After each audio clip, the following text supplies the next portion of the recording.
ஈசன் மகனே என்னை காக்க இங்க உனையன்றி வேறாரையா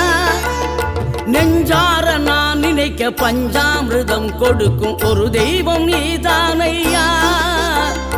ஒரு தெய்வம் நீதானையா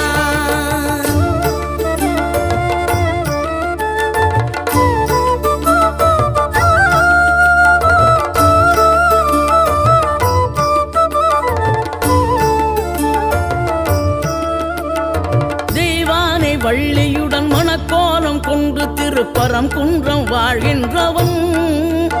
நீ தேவர்களை காத்திடவே வீரமுடன் வேலெடுத்து செந்தூரில் ஆழ்கின்றவன் மாங்கனிக்கு கோபம் கொண்டு பார்ப்புகழும் பழனியிலே ஆண்டியன கோலம் கொண்டவன் நீ தத்துவத்தின் சாரெடுத்து சுவாமி மலை எல்லையிலே தகப்பனுக்கு